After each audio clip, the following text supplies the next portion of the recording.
Você não se banha nunca no rio 2 vezes. Parece que diz a lenda que eles não falavam nada. É arqué do Bruno. Mudou muita coisa já, né?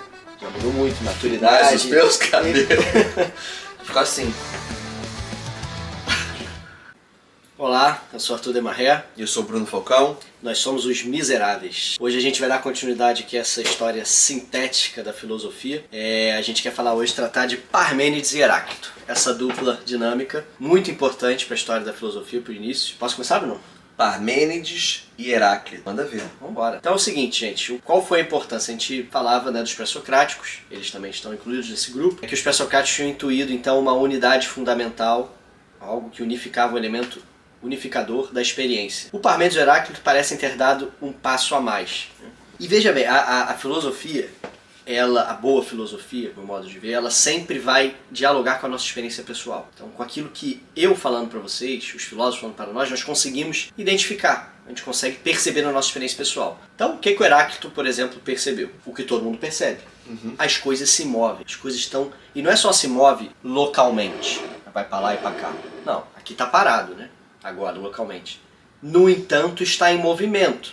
Que tipo de movimento? Uma transformação no tempo. Por isso que Heráclito vai falar, você não se banha nunca no rio 2 vezes.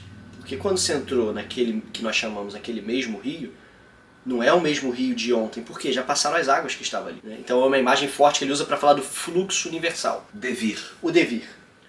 E esse movimento, que não é só um movimento local, é um movimento interino, né, de decomposição das coisas. De vir a ser. Exatamente, né? As coisas estão aqui, nós agora estamos falando aqui, a gente está no processo também de... Como é que eu vou falar isso sem ficar trágico? Estamos morrendo. Envelhecendo, Né? É isso, faz parte de tudo. Né? Eles chamavam de kinesis. Né? Então o conceito de mudança para o grego não é só de um lado para o outro, é também a mudança interna, essa mudança que o Arthur está falando aqui, né? É de decomposição. Exatamente. Geração e corrupção. Exato. Aristóteles vai ter um livro depois disso. Então o Heráclito percebeu que todos nós percebemos, mas ele tentou trabalhar conceitualmente para entender isso. Então, se as coisas, tudo muda, literalmente tudo que eu vejo na minha experiência muda, inclusive eu mesmo. Eu não sou o mesmo que ontem. Eu já para pensar em você. Quantos pensamentos você teve ontem? Quantas coisas você fez? Quantas coisas você não lembra? Quer dizer, você não é o mesmo de ontem. Você acumulou outras coisas, você deixou, perdeu outras. Você muda toda hora, a gente muda. Então, tudo muda. Tudo está em movimento constante, está em fluxo universal. O Heráclito, então, ele chega e fala uma coisa razoável. Ele fala, bom, parece que o que realmente unifica a experiência é o movimento, é o fluxo. Porque esse fluxo não é desordenado. Não é. Ele vai falar justamente. Ele vai entender que esse fluxo... E aí o Heráclito ele pega uma imagem para entender, né, para exemplificar e elucidar essa ideia do movimento, que é a do fogo. Um símbolo, né? Um símbolo material. Então o fogo. E aí ele pensa no movimento ascendente e descendente do fogo. O fogo é aquilo que consome tudo sem se consumir. Que bonito. É um troço forte, uma imagem forte para entender esse fluxo universal, quer dizer, aquela coisa que paradoxalmente permanece, mas está sempre em movimento. Porra, essa eu não sabia, eu não lembro disso. Consome tudo sem se consumir. Porra, essa é. Mas aí o fogo vai subir e vai descer toda hora, né? O movimento ascendente e descendente. E isso que o Bruno falou exatamente. O logos, o Heráclito vai falar que existe um logos, que a gente já mencionou em outras aulas. O logos tem várias acepções, é um termo grego que tem várias acepções. Uma delas é lei, é ordem, né? Sentido. Você dá ordem à coisa. Você botar logos na coisa é você dar ordem à coisa. Então, o Heráclito vai falar que esse movimento, embora seja perpétuo e universal, ele tem uma ordem interna. Uma lei imanente, um logos intrínseco nele. Então olha a sacada do Heráclito, olha onde o cara está chegando, né? Olha a percepção que vai sendo desenvolvida. Só para ficar claro, assim, eu queimo uma folha de papel e não viro um lagarto, né? Exato, o movimento, exatamente. O meu café, deixar aqui, ele esfria, né? Mas ele não vira uma casa, uma barata. As coisas, elas mudam, mas elas não mudam de maneira caótica, desordenada. Elas têm um fio condutor, uma ordem subjacente, né, por trás. Exato. Que é o logos. Não é uma arbitrariedade, exatamente, não é arbitrário. Então o Heráclito percebeu isso, né? E aí eu vou te passar a palavra já. Não, fique tranquilo. Só vou fazer o contraposto do Parmênides. O Parmênides, que é um outro filósofo pré-socrático importantíssimo, podemos chamar, talvez, fundar a ontologia. Toon, em grego, né, o ser. Parmênides vai falar que aí o Parmênides vai para o outro lado da experiência, que também nós temos. Tá bom, Heráclito, tá tudo em movimento, as coisas aí estão mudando, é verdade. Só que o que realmente unifica tudo é o ser. As coisas são. tudo que você está falando aí, o que unifica? Você está falando aí da xícara que muda, do cavalo que muda, da gente que muda, do céu que passa, dos rios, né? Tudo passa. E tudo que você fala, quando você vai expressar essa realidade, você fala, essas coisas são, essas coisas estão vindo a ser. Ora, o que é esse ser? Esse ser é que realmente unifica tudo. O que elas têm em comum? O que elas são? Em comum? Exato. Né? Só que elas não são, só que elas são e deixam de ser. E é disso que Heráclito está falando, né? Mas quando Heráclito fala, nenhum homem se banha no mesmo rio 2 vezes... Como você fala o mesmo rio sem ter a ideia do ser permanente? Exato. Como é que você sabe que é o mesmo rio, né? E como é que essa frase ela pode ser entendida, né, se ela já mudou do começo para o fim dela? Exatamente. Tiveram os discípulos de Heráclito que entraram nesse beco aí sem saída e entraram nessa loucura. Um beco linguístico, assim? Um beco linguístico, a tal ponto de que parece que diz a lenda que eles não falavam nada. Ficava assim. Quer um café? Quer... Não pode falar, porque o café que era desse momento já não é aquele café que vem mais. Podia chamar um cara desse pra dar uma aula aqui com a gente, imagina, ia ser interessante. Ia ser, dá 20 minutos dele calado. Então, o Parmênides percebeu isso, calma. Então tem o fluxo universal, mas você tem o ser permanente da coisa. Então eu falo aqui com o Bruno avança em idade, eu conheci o Bruno já faz uma década. Mudou muita coisa já, né? Já mudou muito, maturidade. Mas os meus cabelos... Só que eu sei que é o mesmo Bruno. Também não é uma experiência nossa, não é verdade? É. Tu fala, cara, eu vi muito tempo, mudou muita coisa dele, mas é ele. Tipo, é o Bruno. E cientificamente falando, vamos combinar aqui, né? Sabe-se hoje em dia que você muda de todas as suas células, elas mudam, né? São jogadas no lixo. Agora não vou saber certo se é de 4 em 4 anos ou de 5 em 5 anos, né? Mas se mudou todas as minhas células, né? Eu já tenho 45, o que é que permaneceu? É a minha identidade, minha alma, né? É a minha essência. É aquele princípio de estabilidade que a gente tava falando. O Arthur tava falando, né? Tive várias sensações de ontem pra hoje, né? Coisas que eu nem lembro, né? Tá bom, mas o que é que permite com que você faça o elo condutor, né? Por trás dessas experiências fugidias, não é isso? É o seu senso de identidade mais profundo. É isso, aquela coisa que permanece. É a arqué do Bruno, é a minha unidade. Esse princípio subjacente volta sempre àquela questão, o denominador comum, né?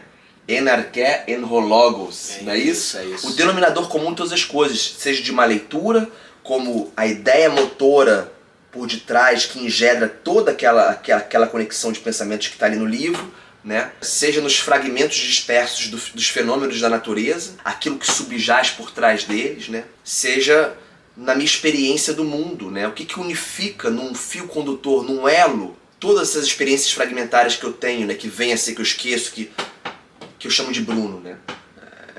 É isso. É isso. A gente tem essa...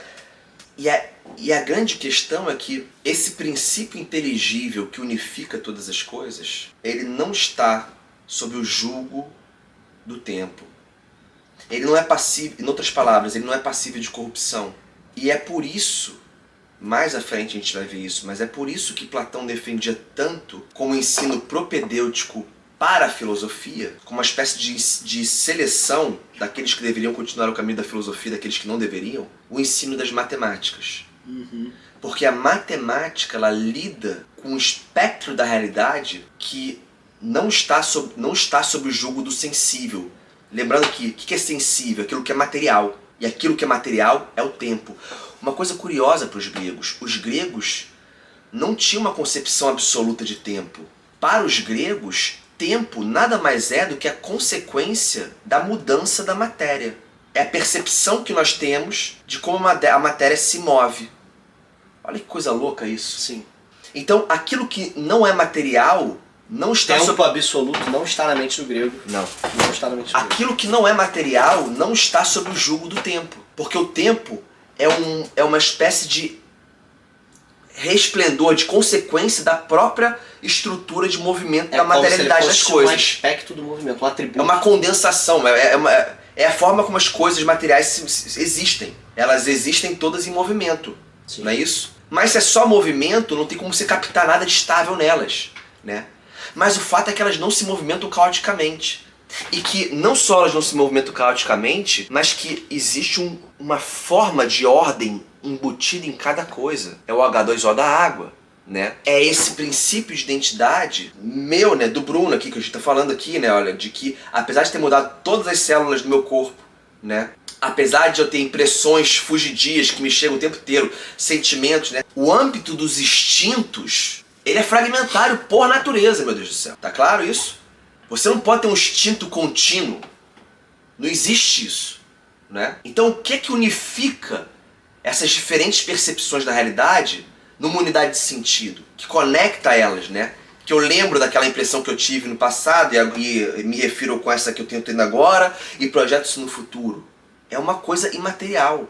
E aí você pensa, por que a matemática é um ensino introdutório para a filosofia, ou seja, para a percepção do inteligível, da estrutura inteligível, atemporal na realidade, né? Coisa essa que Parmênides captou e chamou de ser, né? E não precisa ir muito longe, é só você ver. Todo mundo acho que aceita isso e a gente fala isso correntemente. 2 mais 2 é igual a 4 aqui e na China. Exato. Ontem e hoje. As propriedades internas de um triângulo, que nós quando a gente fala de um triângulo perfeito, né? Não existe lugar nenhum triângulo perfeito. E, no entanto, nós usamos esse triângulo, lugar nenhum que eu digo na matéria, tá? E, no entanto, nós usamos esse triângulo ideal, abstrato, inteligível, perfeito, para poder nos basear, para a gente poder, por exemplo, construir essa estante, esse prédio aqui. São essas propriedades. E é uma coisa muito doida, porque na geometria tem isso, tá? Você declarar uma regra da geometria, digamos lá, a soma dos ângulos internos de um triângulo 180 graus, né? Você declarar uma regra dessa da geometria, você já está declarando indiretamente, né, todas as leis da geometria. Porque essas leis que eu falei agora dos ângulos internos de um triângulo, elas estão dentro de uma tessitura de leis, né, que se você tirar uma coisa não funciona mais nada. Faz sentido isso que eu estou falando? Sim, é uma coisa axiomática, quer dizer, tá ali, né? É um princípio de pensamento. Exatamente, está dentro de uma hierarquia de deduções lógicas, né, que você não pode tirar uma sem você desabar o edifício todo. Isso faz... Euclides, quando escreve lá os elementos, que é o tratado de geometria usado, sei lá, durante... Até hoje, né, 2000 anos, né? Ele começa fazendo esses postulados e depois vai fazendo as deduções lógicas desses postulados, né? Qual é meu ponto aqui? É que essas leis não fomos nós que inventamos. É isso. Né? As propriedades internas do triângulo, né? A gente falou aqui das questões aritméticas do denominador comum, isso não muda porque eu quero, porque o Arthur quer, isso não muda nosso bel prazer. O que significa dizer que nós já estamos acessando um plano, um reino de certas ideias, né, que não fomos nós que inventamos, somente descobrimos. Eu pergunto a vocês, Newton, quando descobriu a lei da gravidade, já dei aqui a resposta, né, perdão, mas assim, eu falo, ele descobriu ou ele inventou uma lei que já estava ali, né, e que estaria independente dele descobrir ou não, dele vir a descobri-la ou não, né? Já estava ali. Os pitagóricos viram isso que você está falando, exatamente isso, né? A matematicidade, a capacidade de você enxergar e escrever matematicamente o cosmos, de você entender que o cosmos tem uma proporção matemática, tem uma lei acima de nós. O próprio Galileu falava isso. O livro da natureza está escrito em linguagem matemática. Sim. Você consegue botar muita coisa, você consegue entender muitas coisas dos fenômenos naturais, e a matemática é para isso, de uma maneira ordenada, legislativa. E a matemática é a linguagem desta Constituição. É isso que o Bruno está falando. Você tem uma coisa que te supera o tempo, supera a sua individualidade, supera o espaço, a cultura, a circunstância. Olha o que os caras descobriram. Então, quando Parmênides enfatiza esse lado... Esse aspecto da matemática, quem enfatizou esse lado, quem disse que o princípio de todas as coisas é um número, foi Pitágoras. Sim. Né? Mas como é que ele conversa com Parmênides? No fato de que, olha, esse princípio unificante de todas as coisas, ele não é material. Ele está num outro plano, acima da matéria, né? Ou se você quiser pensar por outro ângulo, né? Ele está subjacente, né? Por baixo de toda a matéria, como fundamento. Então, né? Se ele não é material, ele é... imaterial. E não precisa ir muito longe. Parmênides vai dizer então que é o ser, né? Ele é o princípio de todas as coisas, né? Que é imaterial, é imutável, né? E Heráclito vai dizer que é o devir, né? o simbolizando no fogo, né? O movimento, né? Isso criou um estado de tensão tão grande na mentalidade dos gregos da época. Isso foi um problema cabeçudo, né? E ele vai voltar de tempos em tempos, né? Entre permanência e mudança, né? Ou, traduzido de outra forma, entre o uno e o múltiplo, né? Por quê? Porque as coisas materiais, como eu estava falando aqui, todas as minhas células mudaram, né? Mas as minhas células são partes, né? Mas existe um princípio de ordem unificante que proporciona todas essas pequenas micropartes num todo de sentido. Daí que é proporção. Relação entre as partes, entre si, não é isso? Dentro da hierarquia na qual elas pertencem, né? Entre elas, entre as partes e entre as partes e o todo.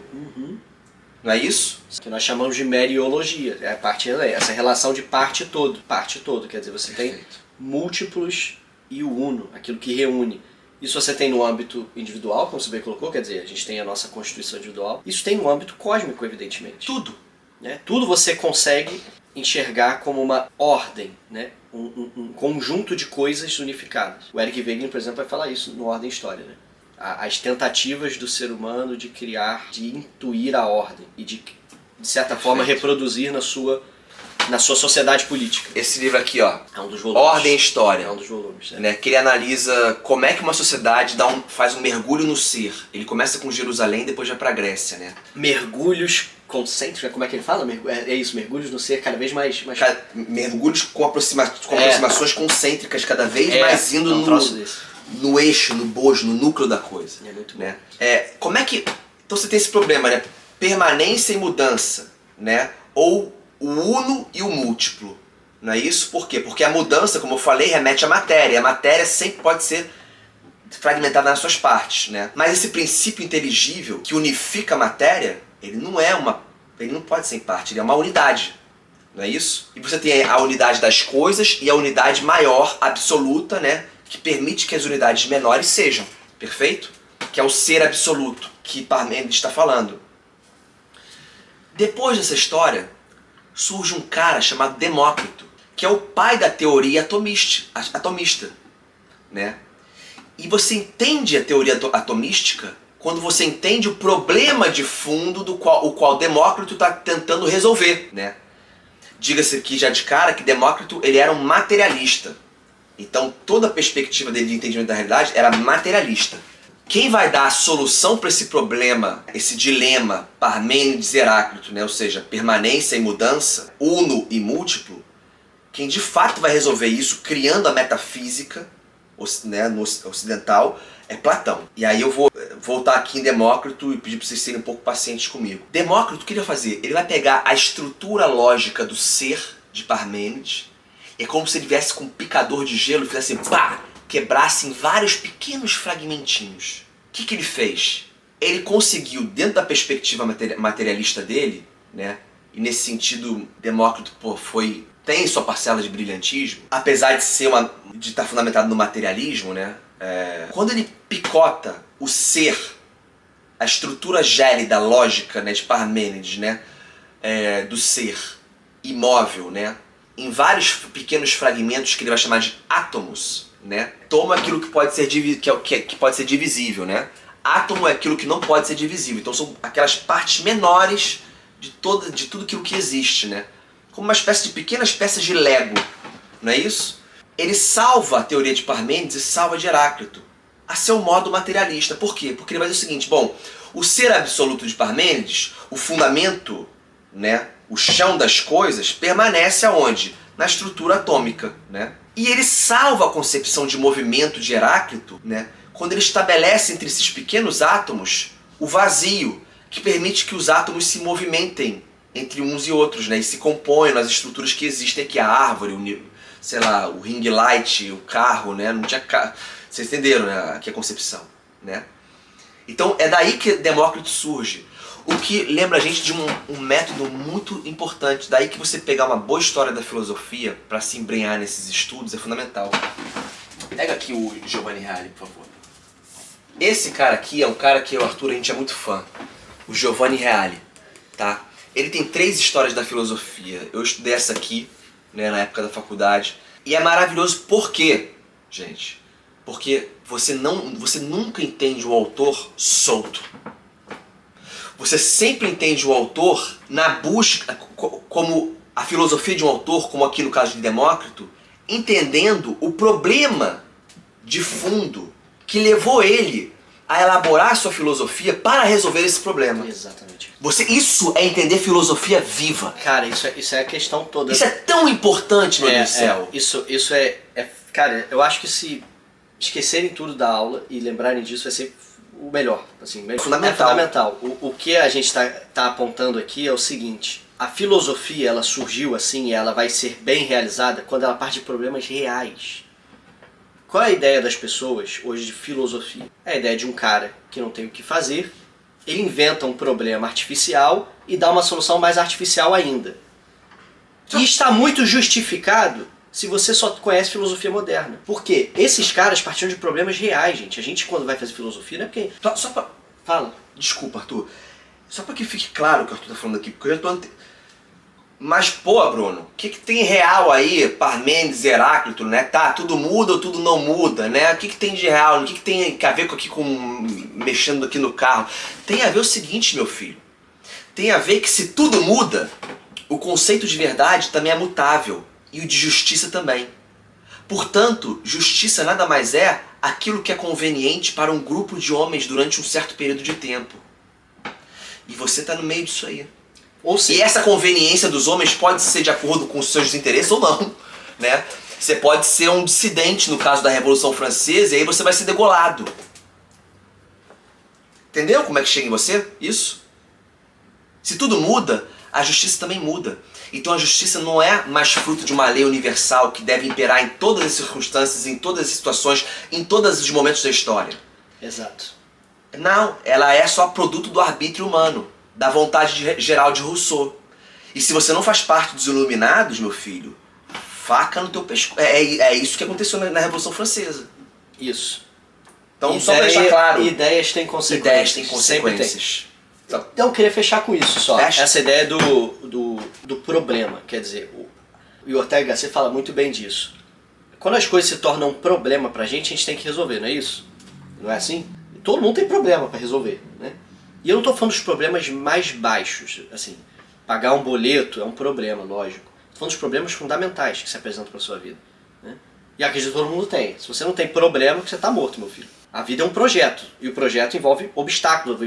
Envolve uma coisa que eu ainda não sou o que eu quero ser. Onde A eu vida quero é um chegar. problema, no sentido de que ela é algo que eu tenho Você que resolver. tem que resolver. Tá te dada a vida e você tem que fazer uma coisa com ela. Então, e o São João Paulo II fala isso. Perfeito. Quem quiser ir no Fides et Ratio, que é um documento, assim, é um tratado de antropologia, de epistemologia, dos mais elevados. Tem que ser conhecido por todo mundo isso aí, do São João Paulo II. No número 33, vai lá, Idade de Cristo. Ele fala a necessidade de você, por exemplo, confiar no outro para descobrir a verdade. Uhum. E ele fala justamente que o seu empenho em responder as perguntas fundamentais, os problemas fundamentais da sua vida, mede o tamanho do seu comprometimento com a sua própria existência. Caraca! Então, isso não é brincadeira. Quando um problema desse se apresenta, e se apresenta para todo mundo, porque se você está vivo, a sua vida é um problema para você, senão está morto, né? Você precisa resolver isso, né? Então, a ideia que às vezes as pessoas têm de filosofia como uma coisa de escritório, que um cara, né, vai lá, senta na mesa dele, liga o ar, fala, deixa eu inventar um problema aqui artificial e dar uma solução mais artificial ainda. Ou como uma coisa, sei lá, do cara ficar tomando drogas e ficar desbundando, né? Isso é uma visão até justificada se você só trabalha dentro da perspectiva da filosofia moderna, que, salvo raras exceções, é essa masturbação mental. Você entra num jogo lógico, onde você cria umas premissas, que você quer que seja daquele jeito, e você desenvolve logicamente aquilo ali e aceita. É um teatro, você tem que entrar naquele jogo. Esses caras não, eles estão tentando resolver um problema real que se apresentou para eles. Exato. Né? O Platão, por exemplo, quando ele vai discutir sobre justiça, não é porque o Platão estava sem nada para fazer, vamos falar que é justiça, o que já seria, né, uma coisa interessante, mas não foi por isso. Foi porque o Platão, ele viu o amigo dele morrer por causa de uma lei injusta. O Sócrates é condenado, ele falou, mas o que é isso aqui, gente? O melhor cidadão de Atenas, o homem mais justo que eu conheço, a pessoa mais virtuosa, está sendo condenada pela democracia num tribunal com 500 pessoas, clamando a morte desse cara. Mas o que é isso? Tem um problema aqui. Isso não é normal. Isso não é normativo. Isso não pode ser um normativo. Isso não pode ser lei. Então Platão vai lá e começa a pensar: o que é a justiça então, gente? Daí vem a filosofia real, viva, de um cara que lidou com um problema real que estava na frente dele. Não, e ele mesmo quase morreu, né? Ele mesmo, ele teve problemas próprios, exato. Ele estava defendendo. Por isso que Platão é um pedagogo por excelência, né? Porque ele fala, olha, independente do que se coloque aí como estrutura política, você tem que, na verdade, educar os cidadãos, né? Para que eles sejam virtuosos. Isso. Senão nada funciona, né? Cara, e essa coisa da você tem que ficar muito claro para todos nós, tá? Que estamos estudando filosofia, que queremos nos orientar melhor sobre essas coisas. Lidar com problemas reais que nós temos, que nós vemos e que precisamos de apoio dos sábios para tentar entender melhor. É isso. Empenhar-se em descobrir a melhor resposta para os problemas que todos nós passamos. Eu acho que se trata disso. É isso. Né? Acho que se trata disso. Então, esse é o problema da aula de hoje. Esses caras tentaram resolver um problema de ordem metafísica, né? Que precisava de solução, precisava de uma resposta. Precisava de uma síntese, de alguma coisa que pudesse falar, não, peraí, os dois estão vendo coisas da experiência real. Não dá para negar que as coisas mudam. Não dá para negar também que as coisas têm uma unidade, que eu posso nomeá-las, que eu posso chamar e saber que eu estou falando com a mesma pessoa, com o mesmo sujeito. Que eu posso intelig-las. Que eu posso captar a estabilidade. Então se nós estamos falando coisas que nós experimentamos, temos que dar valor. Temos que dar valor porque os caras estão falando. Nós estamos falando coisas que nós sabemos que são assim, que a gente pode experimentar de alguma forma. E tem que ter alguém também que resolva, porque não dá para ficar nessa tensão. E aí, próxima aula, a gente vai fechar aí com Platão, né? Fechou. Tá bom. Tá bom? Tá bom. Então vambora. Então bora. Gente, curte aí, próxima. tá? Se puder, se inscreva, ajuda o canal. Eu e Bruno agradeceremos. Dê essa força muito. pra gente. Tá bem? Fazer esse canal crescer. É isso. Amém. Um abração dos Deus miseráveis. abençoe. Nossa Valeu. Senhora guarde vocês. Amém. Amém.